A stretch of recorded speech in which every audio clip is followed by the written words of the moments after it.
بسم اللہ الرحمن الرحیم۔ ناظرین کرام، آج ہمارے ساتھ شمال ٹی وی کے ساتھ ملک کے بلکہ انٹرنیشنل سطح کے مشہور و معروف عالم دین، استاد القراء، استاد العلماء، شیخ الحدیث، سابق امین محتمم جامعہ دارالقراء نمک منڈی پشاور، حضرت مولانا قاری فیاض الرحمن علوی صاحب موجود ہے، اور مدارس کے حوالے سے چونکہ آج کل پروگرامات ہو رہے ہیں سالانہ مدارس کے، اس حوالے سے کچھ گفتگو کریں گے۔ حضرت نے شمال ٹی وی کے لیے کچھ وقت دیا ہے۔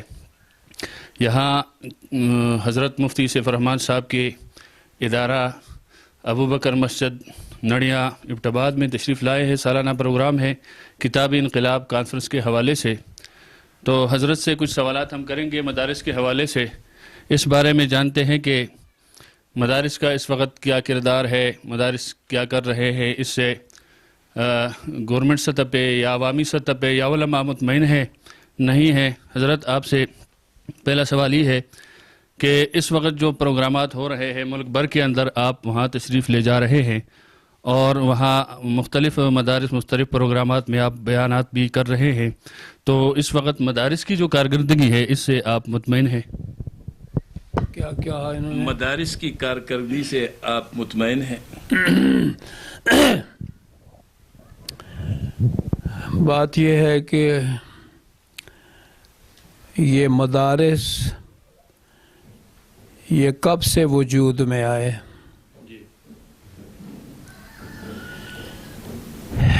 مکہ مکرمہ میں دار ارقم تھا، اور مدینہ منورہ میں جب مسجد نبوی صلی اللہ علیہ وسلم کی بنیاد رکھی گئی تو اس کے اندر مدرسہ بھی قائم ہوا، جو صفا کے نام سے چبوترا ایک تھا، اس میں اصحاب صفا 50 60 70 مقیم رہتے تھے اور نبی علیہ السلام سے دین کی تعلیم حاصل کرتے، جہاد کا موقع اور جہاد پر بھی چلے جاتے۔ یہی سلسلہ چلتا رہا مدارس کا، عالم اسلام میں پھر یہ پھیلا۔ جس وقت ہندوستان پر انگریزوں کا قبضہ ہوا تو لارڈ میکالے نے نظام تعلیم پر سب سے پہلے جو ہے تلوار چلائی، اور اس کا کہنا یہ تھا کہ اس نظام تعلیم کی وجہ سے یہ لوگ شکلاً صورتاً تو مسلمان ہوں گے لیکن حقیقتاً یہ انگریز ہوں گے۔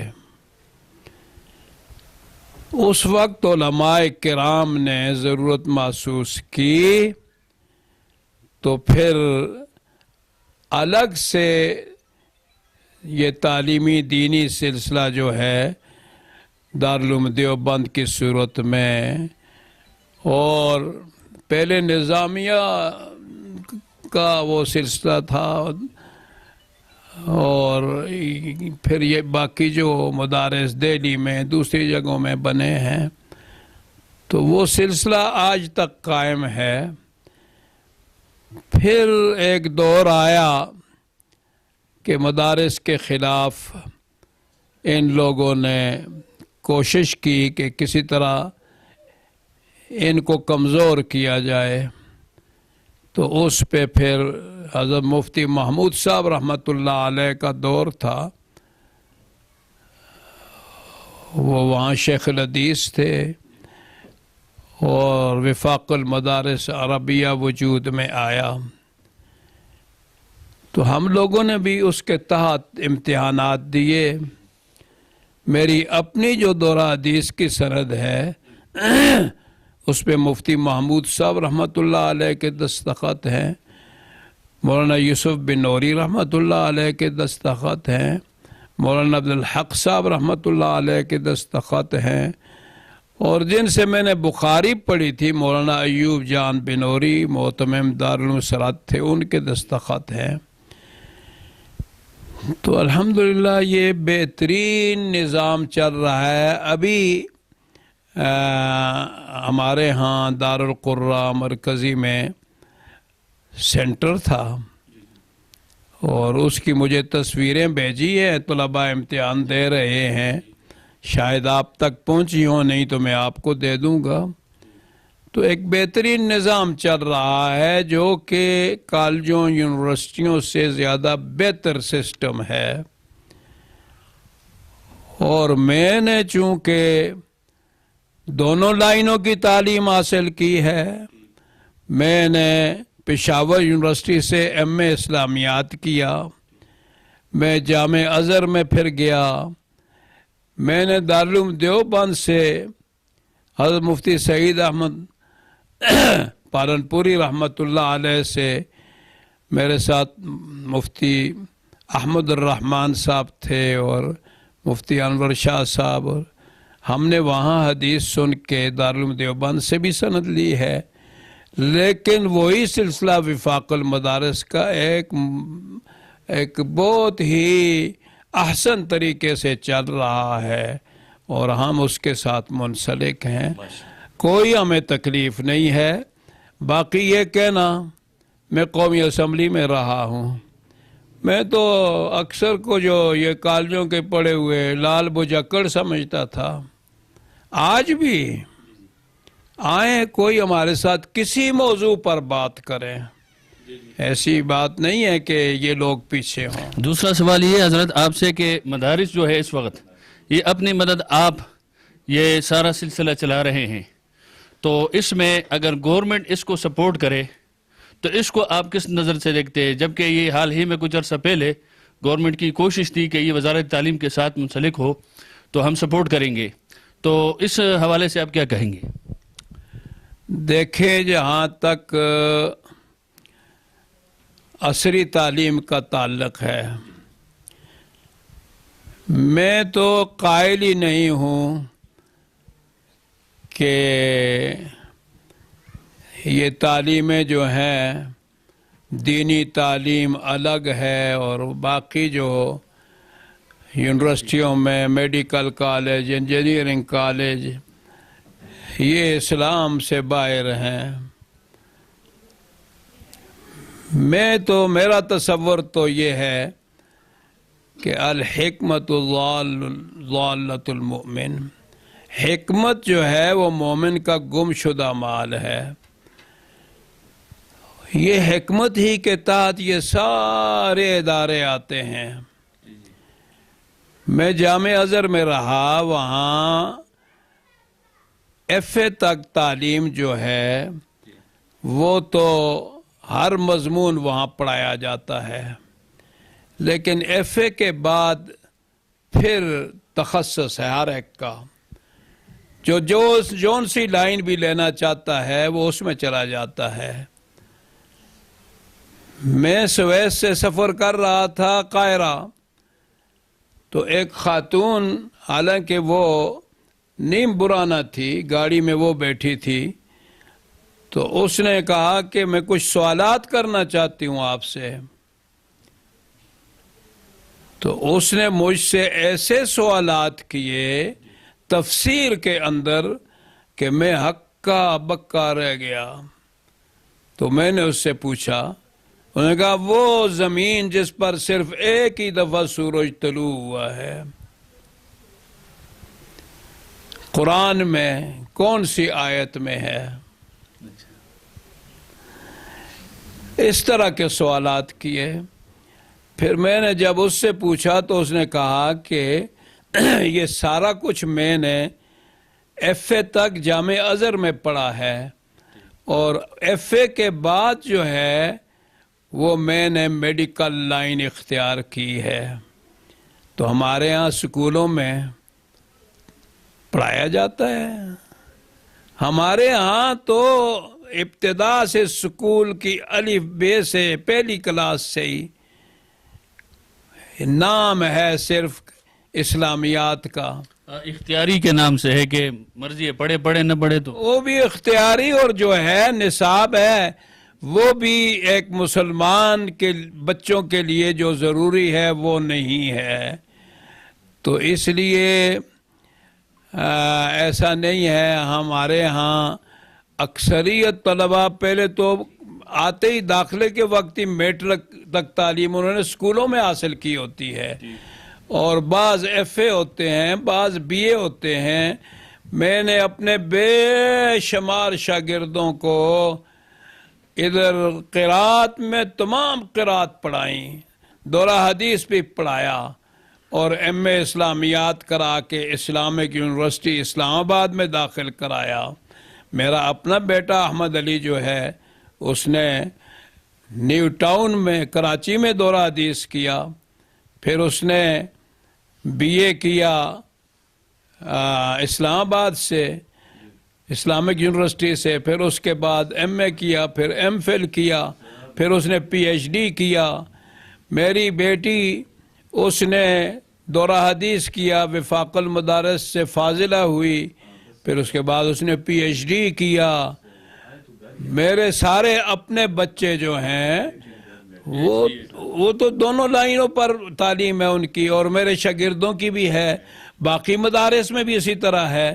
خود ہمارے بزرگ تھے بڑے، اللہ ان کو غریق رحمت فرمائے، مولانا شیخ الحدیث مولانا سلیم اللہ خان صاحب رحمۃ اللہ علیہ، ان کے برخوردار تھے مولانا عادل، ماشاءاللہ بہترین گریجویٹ تھے۔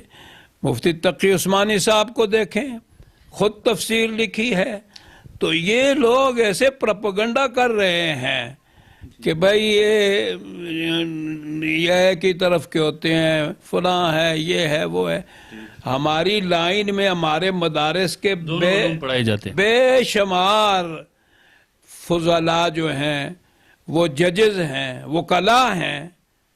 میرا اپنا بیٹا جو ہے وہ لا کر کے اب وہ حفظ کیا اس نے، اس کے بعد جو ہے عثمان اب جو ہے وزارت اعلیٰ میں ہے، 18-19 گریڈ میں ہے۔ تو ایسی بات نہیں ہے، یہ پروپیگنڈا ہے دشمن کا۔ آخری سوال ہے حضرت کہ یہ جو مفتیان، قراء، علماء یہ فارغ ہو رہے مدارس سے، لازمی بات ہے یہ آگے جا رہے ہیں ملک کے اندر، تو گورنمنٹ سطح پہ، سرکاری سطح پہ اس کے لیے کیا آپ سمجھتے ہیں کہ کوئی کوٹا ہونا چاہیے تاکہ یہ دیگر اداروں میں بھی جائے؟ یہ تو صرف مساجد مدارس تک محدود رہتے ہیں اس وقت، تو ایسی کوئی وفاق المدارس کی طرف سے یا کوئی اس طرح ہونا چاہیے کہ گورنمنٹ سطح پر کوٹا ہو کہ یہ اس اداروں میں بھی جائے؟ دیکھیں، آپ کو کوئی مولوی بھیک مانگتا نہیں ملے گا۔ جتنے فضلاء ہیں الحمدللہ ہم نے دیکھا بعض اپنے ہاتھ سے بھی کام کر رہے ہیں، بھیک نہیں مانگتے ہیں، اور ان کی زندگی بہتر گزر رہی ہے۔ اداروں کے اندر اگر ان کو لائیں تو وہ بہتر خدمات انجام دیں گے، لیکن یہ نہیں لائیں گے۔ اس لیے نہیں لائیں گے کہ یہ جو چاہتے ہیں پھر وہ نہیں کرنے دیں گے، نہیں کرنے دیں گے۔ بس وہی میرا بھی اصل مقصد یہی تھا کہ ادارے بہتر ہو۔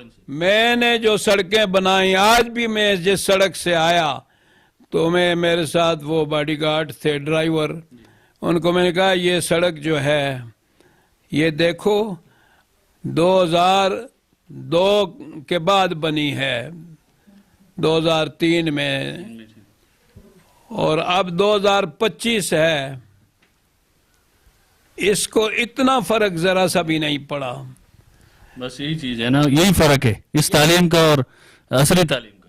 اصل میں اب جو ممبر ہیں اسمبلیوں میں یا پہلے تھے، جتنے بھی تھے، مجھے واپڈا والے کچھ بندے آئے اور انہوں نے مجھے کہا کہ آپ کا کچھ کریڈٹ جمع ہے۔ تو میں نے کہا وہ کیا ہوتا ہے؟ کہنے لگے وہ جو آپ کے منصوبے ہیں، آپ نے جو رقمیں خرچ کی ہیں۔ میں نے کہا اچھا، تو وہ پھر میرے پیسے ہیں؟ کہتے ہیں ہاں وہ تو ممبر کے ہوتے ہیں۔ 20%، 20%، 1 کروڑ روپیہ گورنمنٹ سے منظور کرایا سڑک کے لیے یا گلی کے لیے، تو 20% ممبر کا، اس پر جو ٹیکس ہے وہ الگ، پھر اس میں سے 4% بھی نہیں لگتا ہے۔ سمجھ آئی کہ نہیں؟ تو میں نے کہا وہ جو کریڈٹ جمع ہے وہ آپ اپنے گاؤں کو بجلی دے دیں. ٹھیک تو ٹھیک. اس لیے اگر یہ مدارس کے پڑے ہوئے جو ہیں نا ان کو اداروں میں جگہ دیں گے تو یہ تو پھر ان کا کام نہیں چلے گا, یہ نہیں دیں گے. نہ ہم مطالبہ کرتے ہیں. ٹھیک ہے, بہت شکریہ, بہت شکریہ حضرت, آپ نے وقت دیا ہمارے شمال ٹی وی کے لیے, آپ کا بہت شکریہ. اس وقت ہمارے ساتھ یہ کتاب انقلاب کانفرنس میں تشریف لانے والے وفاق المدارس ضلع ایبٹ آباد کے مسئول اور معاون ناظم ہزارہ ڈویژن حضرت مولانا حبیب الرحمان صاحب موجود ہے. ان سے کچھ ہم وفاق المدارس کے حوالے سے, حال ہی میں وفاق المدارس کے امتحانات ہوئے ہیں, کچھ سوالات کرتے ہیں حضرت سے کہ حضرت اس بارے میں کیا کہیں گے. حضرت, جو حال ہی میں امتحانات ہوئے ہیں, اور ایک تو عصری ادارے ہیں, یونیورسٹیاں, کالجز ہیں, ان کے بھی امتحانات ہوتے ہیں, ایک ہمارے وفاق المدارس جو ہے آپ کے تحت ہو رہے ہیں, تو اس میں اور اس میں کیا فرق ہے, اور کیا اس میں بہتری ہے یا یونیورسٹی اور جو بورڈز ہے عصری اداروں کے وہ زیادہ بہتری طریقے سے امتحان لیتے ہیں؟ بسم اللہ الرحمن الرحیم. میں بے حد مشکور ہوں شمال ٹی وی کا کہ انہوں نے ہمیں موقع عنایت کیا ناظرین تک اپنے موقف کو پہنچانے کے لیے. آج ہم یہاں پر کتاب انقلاب کانفرنس میں حضرت مولانا سیف الرحمان سواتی صاحب کی دعوت پر یہاں پر آئے ہیں. اللہ تعالیٰ اس کانفرنس کو اور اس ادارے کو مزید ترقیوں سے مالا مال فرمائے. گزارش یہ ہے کہ جو وفاق المدارس العربیہ کے تحت پورے پاکستان میں امتحانات ہوئے ہیں, وفاق المدارس کا جو امتحانی نظم ہے, اسی طریقے سے جو نصابی نظم ہے, وہ پورے پاکستان میں بلکہ دنیا میں ایک مثالی ہے.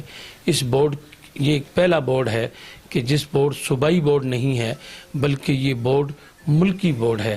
کراچی سے لے کر پورے کے تمام صوبوں میں, حتیٰ کہ کشمیر اور گلگت تک اس کا نظم ایک ہی ہے.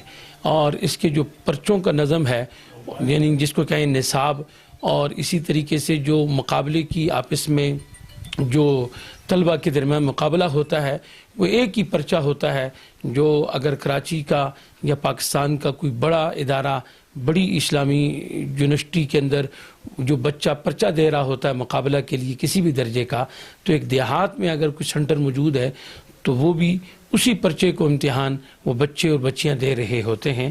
اس سلسلے میں الحمدللہ یہ ایک نظام ہمارا ایک مثالی ہے. دوسرے ہمارے ہاں یہ مثال ہے کہ ہمارے ہاں صبح 9 بجے پرچے شروع ہوتے ہیں 1 بجے تک, اور پورے پاکستان میں یعنی کہ کشمیر سے اور گلگت سے لے کر کراچی تک کے تمام علاقوں میں ایک ہی وقت پرچہ کھلتا ہے اور ایک ہی وقت پرچہ ہمارا ختم ہوتا ہے. اور تمام کے تمام جو سنٹر ہوتے ہیں ان سنٹروں میں نقل کا امکان نہیں ہوتا. ہمارے ہاں جو نقشہ بنتا ہے تمام سنٹروں میں کہ بچہ یا بچی جو آگے بیٹھی ہوتی ہے یا دائیں یا بائیں دونوں جانب جو بیٹھے ہوئے ہوتے ہیں وہ الگ الگ درجات کے بچے ہوتے ہیں. اس لیے اگر کوئی دیکھنا بھی چاہے آگے تو پرچہ چونکہ مختلف ہے, درجہ مختلف ہے, تو وہاں نقل کا امکان نہیں ہوتا. پورے پاکستان کے اندر مختلف حضرات نے دورے کیے ہیں. کراچی کے اندر وزراء نے دورے کیے ہیں, خیبر پختونخوا کے ہمارے گورنر صاحب نے دورہ کیا ہے, ہمارے ایبٹ آباد کے ڈی سی صاحب نے ہمارے سنٹر کا دورہ کیا ہے, اور سب نے ان سنٹروں کے معائنے کے بعد اس کو ایک مثالی تجربہ قرار دیا ہے. اور جنہوں نے پہلی دفعہ دورہ کیا وہ کہہ رہے ہیں ہماری زندگی میں ایک نیا یہ تجربہ آیا ہے اور ہم نے ایک نئی چیز دیکھی ہے کہ بغیر نہ یہاں پولیس موجود ہے نہ یہاں کوئی سیکورٹی موجود ہے, اور پرامن انداز میں تمام کے تمام بچے اور بچیاں پرچے دے رہے ہیں, اور بغیر کسی نقل کے, بغیر کسی خرابی کے, پرسکون ماحول میں, کشادہ حالوں میں, کھلی جگہ پر یہ تمام کے تمام پرچے بچوں نے پرچے دیے.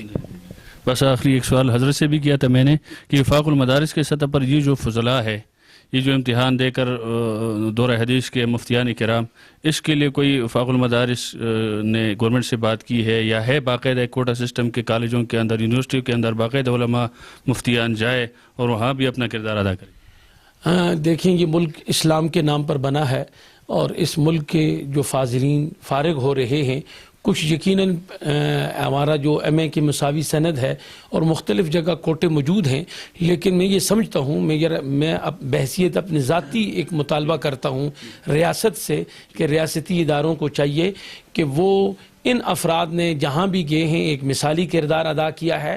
اگر ہماری ریاستی اداروں میں ہر ادارے میں ان کی ضرورت ہے, اور ہر ادارے میں اگر یہ افراد پہنچیں گے تو کردار ادا کریں گے. میں صرف اشارتاً ایک بات کروں گا کہ ہمارے وہ ادارے جو خفیہ